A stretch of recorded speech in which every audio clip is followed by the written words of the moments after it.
Hey, everybody. Welcome to LettermenRow.com. I am Jeremy Birmingham. That is Spencer Holbrook. We are Talking Stuff, the Ohio State recruiting podcast brought to you by our good friends at Byers Automotive. As always, Spencer and I talk about Buckeyes football recruiting. I mean, I guess sometimes we could talk about like basketball recruiting or other kind of recruiting, but not really, because people generally would prefer to hear about football recruiting. And that's what we do.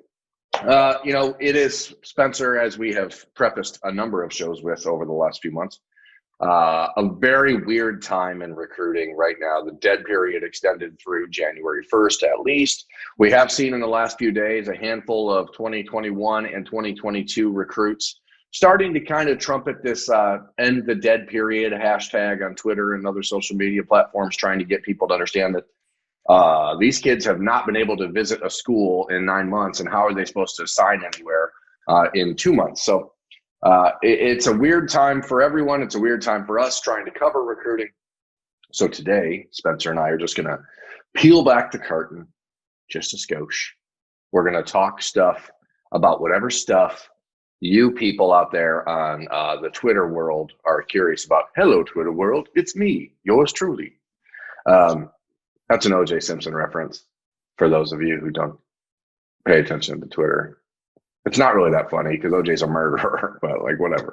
I mean, I'm killing this show. Let's get to the questions. I'm killing this show, but that's totally different. No, let's be. We're just going to take some questions because there's not a lot of tangible stuff happening right now with Ohio State recruiting that we haven't already talked about ad nauseum on last show about JT Tuimalau and Emeka Ibuka and Zed Malkowski and those sort of things. So we're just going to dive into your questions. I have not heard these questions or read these questions. Spencer, can you attest to that? This is all completely brand new information to me. It is brand new information. I did not share with you a version of the form where you could see the questions, and I did not share with you any questions beforehand.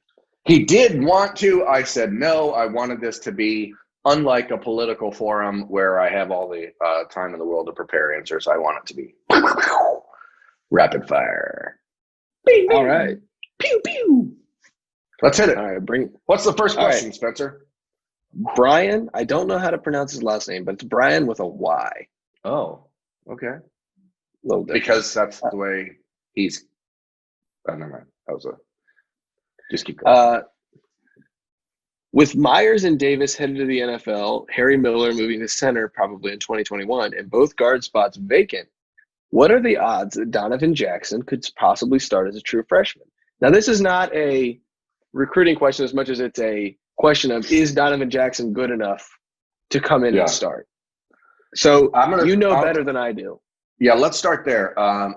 In the fact that Ohio State had this circumstance happen in the class of 2016, right, when Michael Jordan had to come in and start as a true freshman. That was an anomaly. So, I don't think people should expect that to happen with Donovan Jackson. But Donovan Jackson is very likely the best offensive lineman in the country in the class of 2021. And if he was a traditional tackle size, if he was like that 6'7", 310-pounder like Paris Johnson was, he would be what we would talk about as like a generational type offensive line talent, like Walker Little from the same high school as him, like Paris Johnson.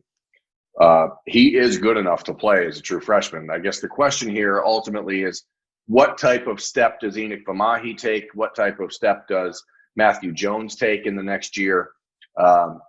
Because it's not about whether or not Donovan Jackson is good enough to play as a freshman. It's about whether or not the other guys aren't developed enough to hold him off, I think. And the other question is, as a guy who's not going to enroll early, how far behind is he if he enrolls in June to be able to enroll and get ready to play by next September? And, the headliners aren't in that too deep, aren't in the second part of the too deep right now, where you got Matthew Jones, you've got Enoch Vamahi, but you've also got you've got Luke Whippler. Like that's a talented kid who could do the guard to center transition eventually in his career. So I think it'd be interesting to see if Donovan Jackson could make up for that lost time and come in right away, but I wouldn't count on it. I mean, as somebody who knows the team more than I know the recruiting side, I wouldn't count on it because I think Enoch Vamahi has drawn incredible praise for what he's been able to do. I think Matthew Jones is a candidate that is going to work hard this year again and continue to make stride. And then I think Luke Whippler is a guy who's just as smart as Harry Miller and can be the cerebral guy that goes from guard to center eventually. I think it'd be hard for Jackson to come in and start right away. And there are a lot of other guys like Josh Fryer, who you guys know I'm a big fan of. Developing players like Jacob James, who has a ton of offensive line in his family. That he's a really well coached young player. Obviously, has some physical development to do. But if you're relying on true freshman offensive linemen, you have a problem. And Ohio State does not have that problem. That does not mean that Donovan Jackson won't start as a freshman, because he is extremely good. But offensive line is a position where if you're relying on true freshmen to start, your problems are bigger than how good that player is, I think, if that makes sense.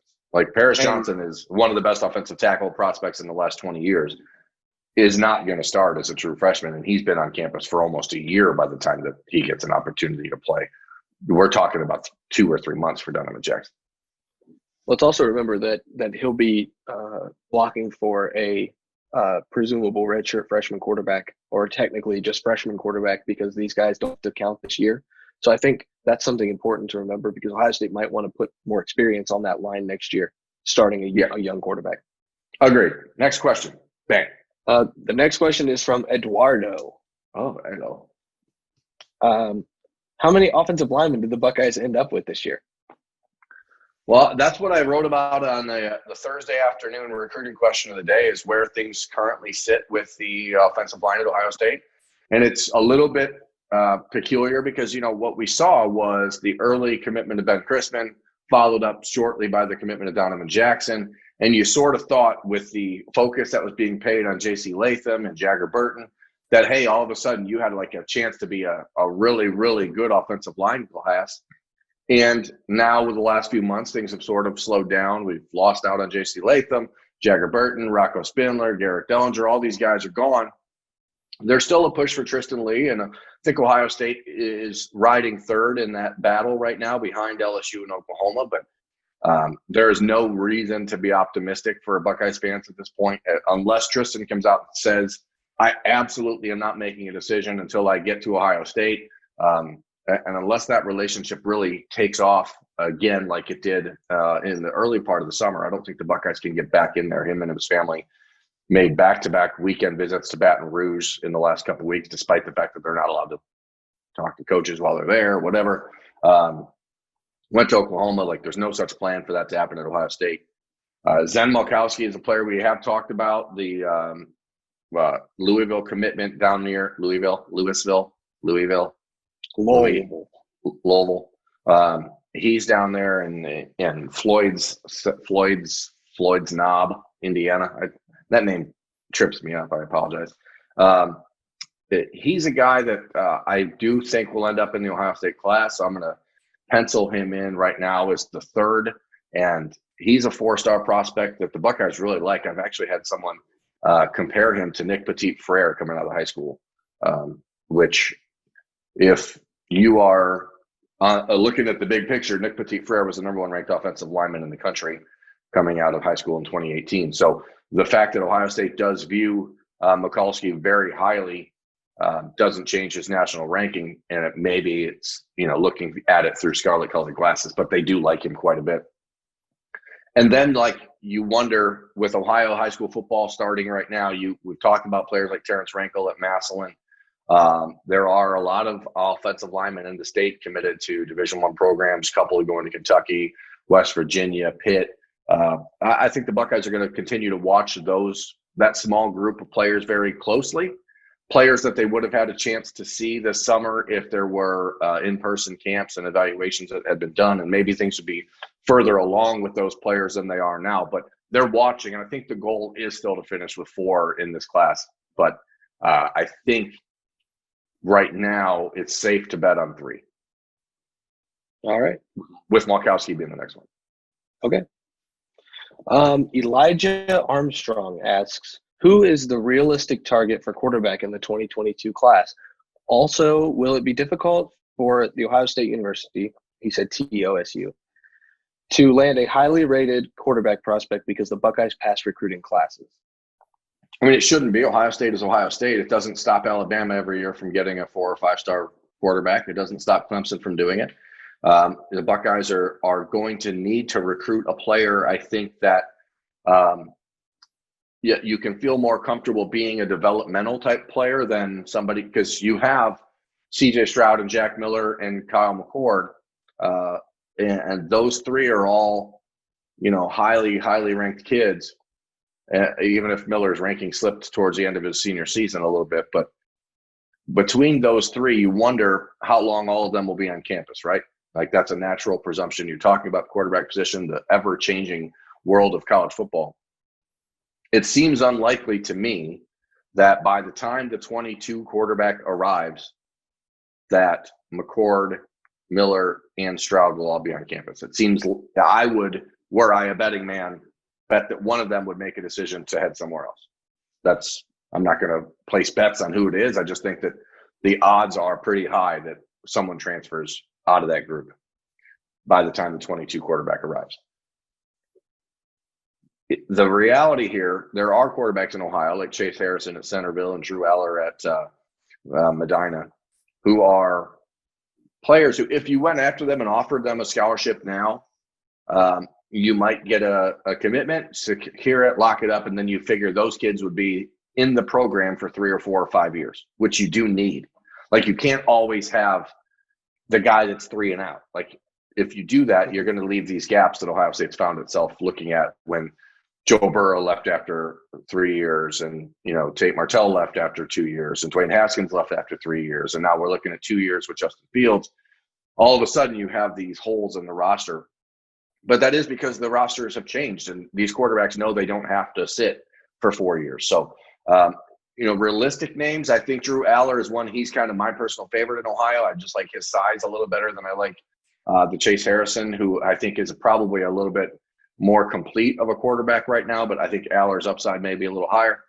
And I think there is a real shot that Ohio State can be involved in the recruitment of Malik Murphy in California.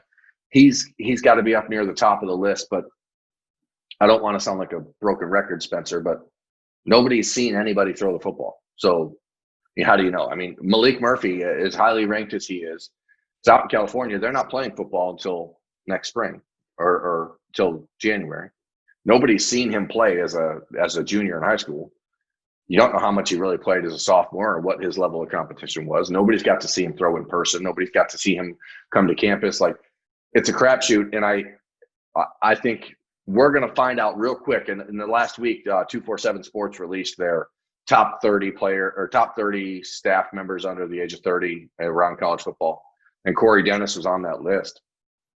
And we're going to find out real quick, like, if Corey Dennis is as good a recruiter as people around the Buckeyes program think he is, because he's going to have his work cut out for him. Certainly, he's going to have the ability to point to Justin Fields and say, I coached this guy. But if you were a quarterback coming into the Ohio State program behind CJ Stroud or Jack Miller and Kyle McCord, you're going to need some assurances that you're going to be developed even if you're not playing, right? Yeah, for sure. I agree. So I don't know. I mean, who's realistic at this point? Everybody's realistic except for Quinn Ewers and Gunnar Stockton. And those were 2 of the top 3 players on Ohio State's board when this whole thing started to unwind. Gunnar Stockton is committed to South Carolina. Quinn Ewers is committed to Texas. So those guys are off the board. It's Ohio State. But there is going to come a decision where they have to balance whether or not they want a developmental program type guy that's going to be there, 4 or 5 years, or if they're going to take just one. And then you have the other questions, like if Jack Miller or CJ Stroud or Kyle McCord ends up not being on the roster, do you take 2 in 22? Do you take 2 in 23? Like, do you just keep playing the transfer portal every year?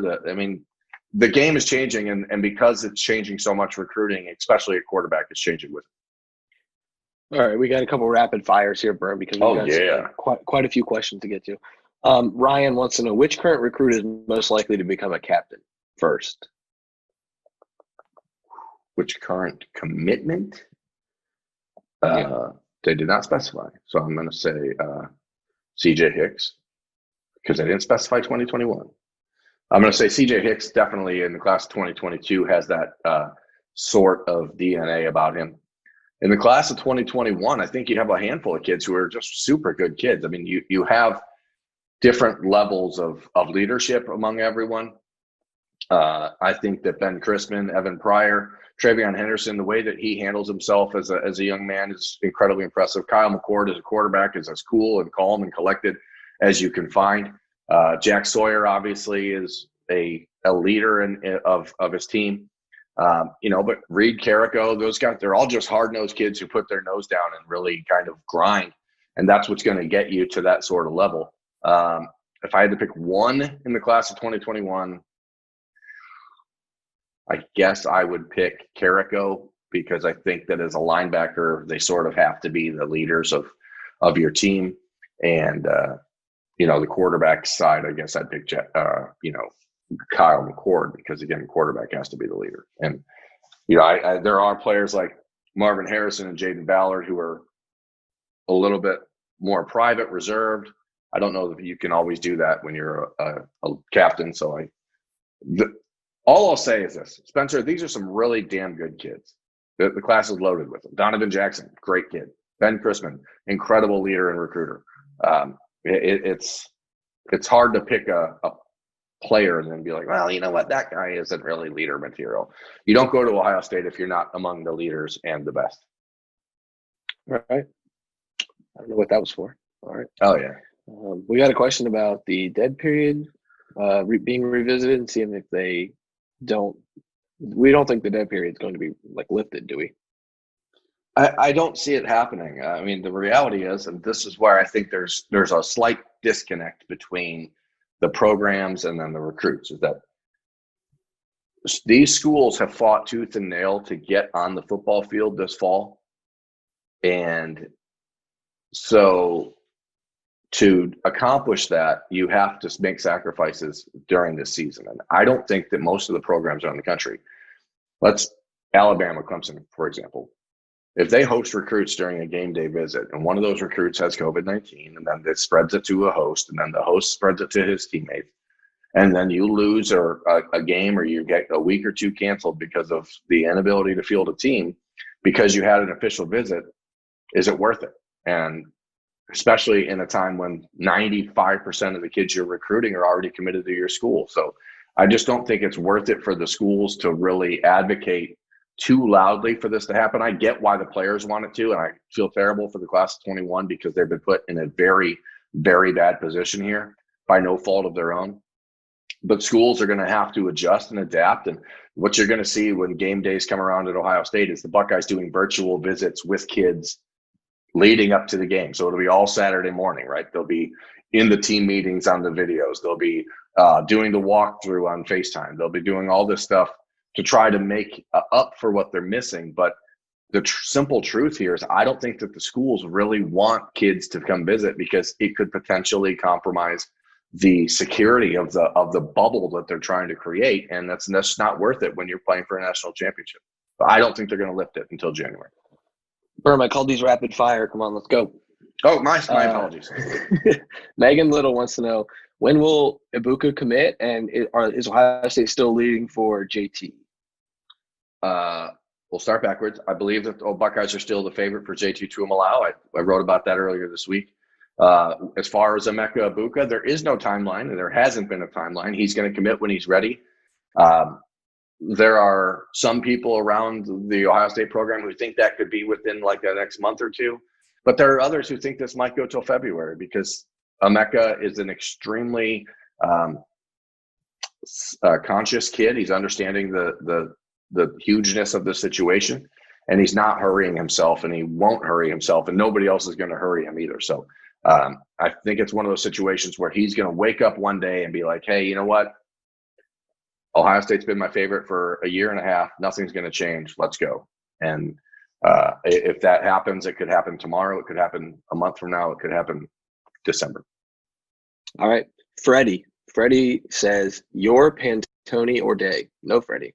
We are Spencer and Burn. Who are you trying to target to flip? It doesn't have to be a high probability or anything. Just who would you target? So he says, "You're Pantone or Day. Who would you flip?" And then I said, "No, we are Spencer and Berm. We are not Pantone or Day." Okay, so what we're going with here is who in the country would I try to flip were I in charge of Ohio State recruiting? Yes. So that's the gist of the situation. I think the offensive line is the biggest hole on this team right now. But I would still say that my choice would be Demetrius Robinson, the defensive end, heading to Maryland, because I think we have the same answer. Because to me, Damian, not Demetrius, I apologize. Demetrius Robinson's a player at Georgia. Damian Robinson, to me, is the guy that takes this class, and especially if you add a guy like JT Tuimoloau, like he's the guy that takes the defensive line class and turns it to a whole nother level when you pair up him with Jack Sawyer, and then you have a guy like Tuimoloau, Michael Hall in the middle, being able to play the 1-3-5. That's the guy. On offense, to me, it's got to be J.C. Latham. Obviously, he's the only one that really makes sense because they were in such a good position for him for so long, and then things just fell apart when circumstances changed in his life. So that's the pair for me, without question. Yeah. Do you think Ohio State has a chance to still go after Damian Robinson, considering Maryland's going to be on the football field? No, I mean, I think that certainly they're going to allow themselves the opportunity to give a phone call and say, hey, what do you want to be a part of? But Maryland's done a good job of convincing kids that Larry Johnson isn't that good of a coach somehow. Like that's been their pitch. Like, it's not that he's a good coach, it's that he has good players. So why, you could come here and we can make you a good player, despite no evidence of that. But whatever. So that's sort of what they've done. He's a hometown kid, and they're making a major push to try to keep everyone in Maryland home.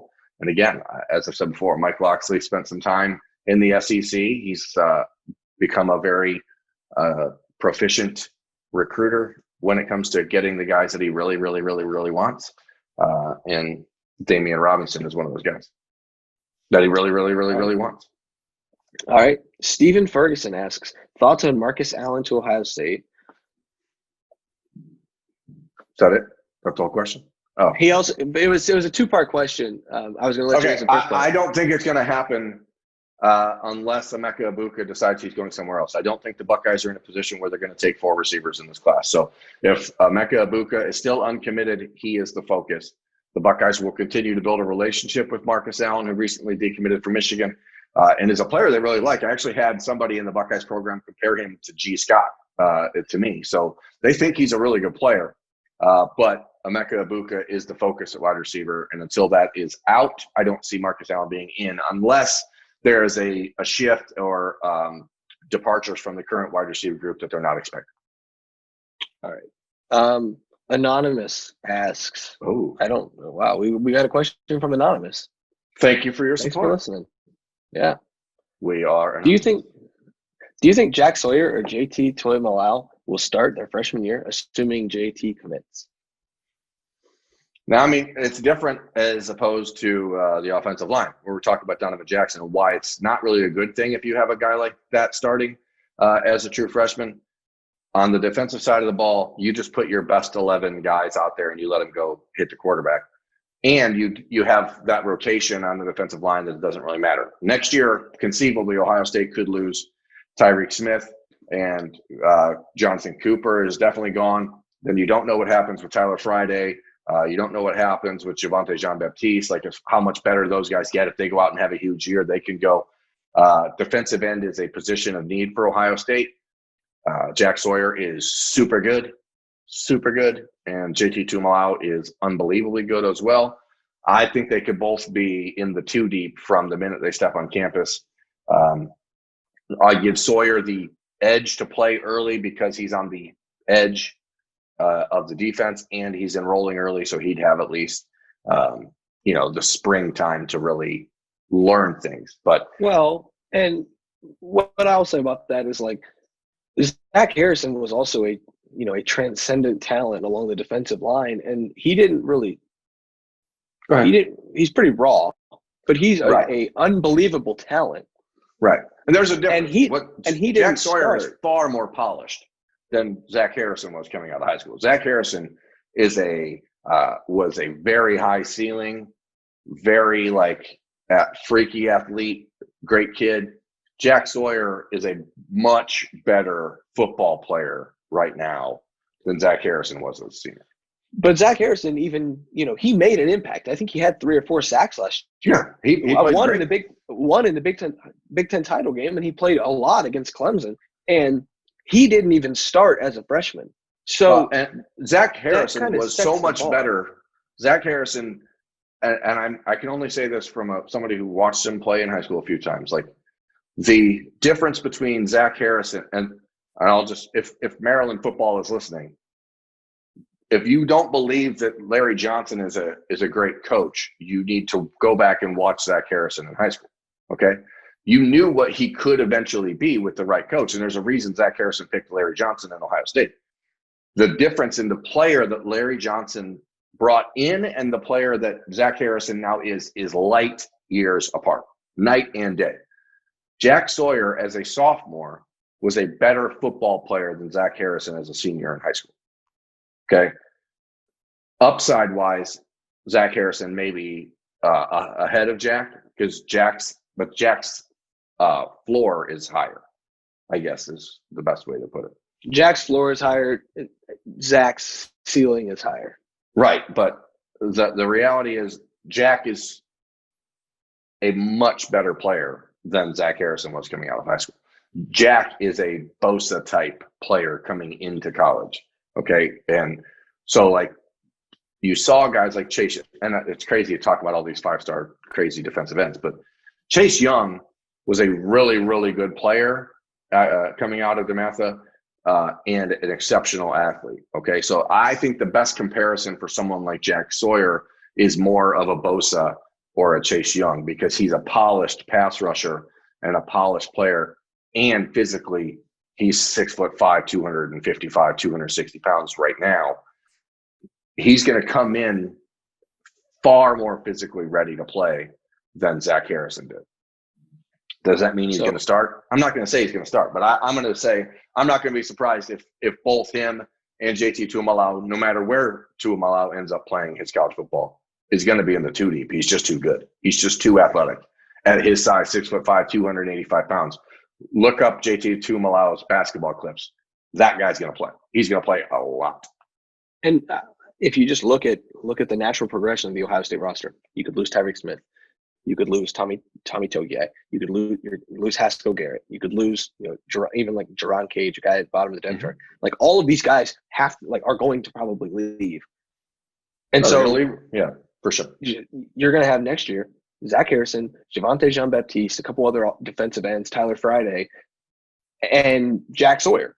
Yeah, then you got the young guys. You got the other guys that are unproven, like Darian Henry, Noah Potter, Jacoby Cowan. I think that the opportunity is there for, and hell, I'll throw Michael Hall in that mix. Michael Hall is a bad man.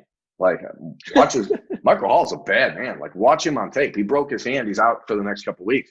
But if you watch his film from this early part of this football, I'm telling you, don't sleep on him either. This is a group, and that's why it's so important for Larry Johnson to finish it with someone like Tuimoloau because there's some dangerous things that can happen with that group.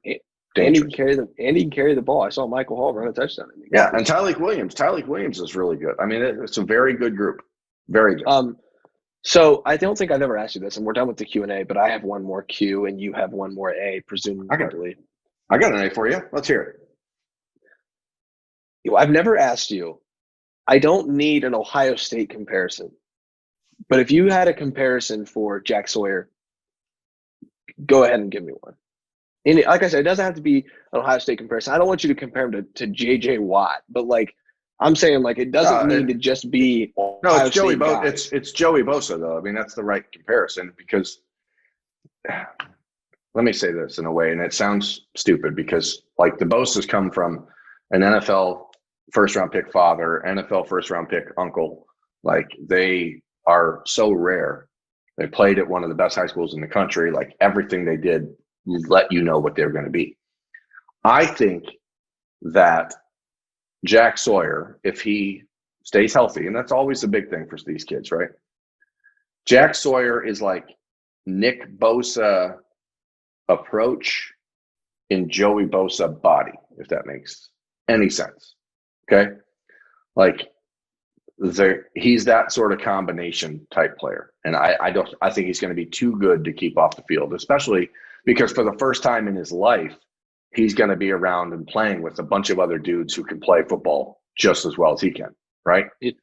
So I don't mean to cut you off, but if we're doing some projecting on him now, and this is actually a good conversation to have when it comes to Ohio State recruiting. If he is his ceiling by the time he goes to the NFL, is he the kind of guy where, unless there's a quarterback at the top, number one pick?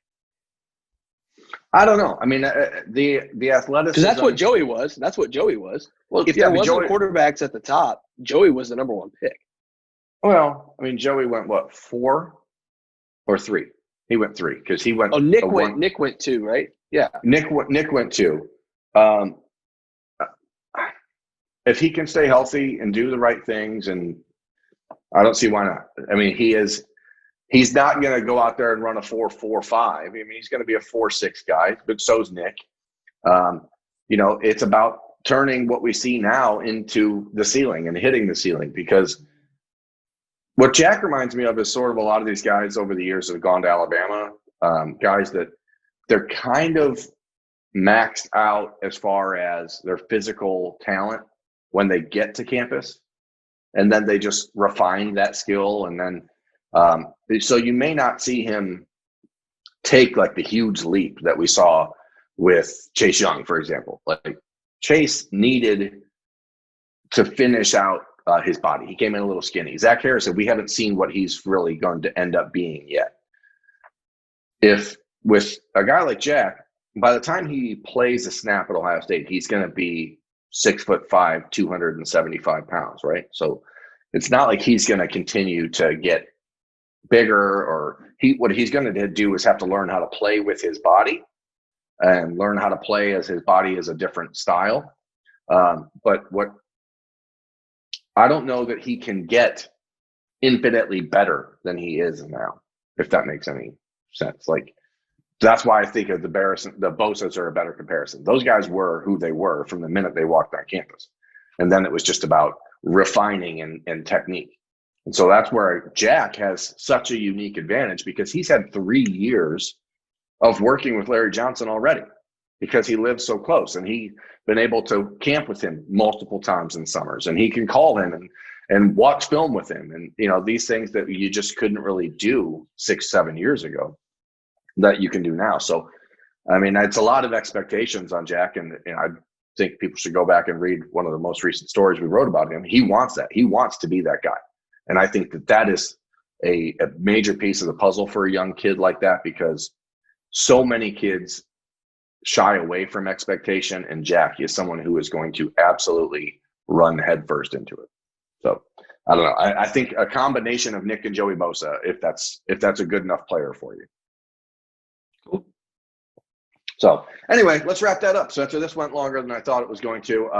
That's Spencer Holbrook. I'm Jeremy Birmingham. This has been Talking Stuff, the Ohio State Recruiting Podcast, brought to you by Lettermen Row and our good friends at Byers Automotive. If you're looking for an auto, go to Byers Auto. Thanks for watching. Thanks for listening. Please check us out next time. We're on YouTube, iTunes, all the other tunes and tubes that you can find. So thanks for watching. See you next time.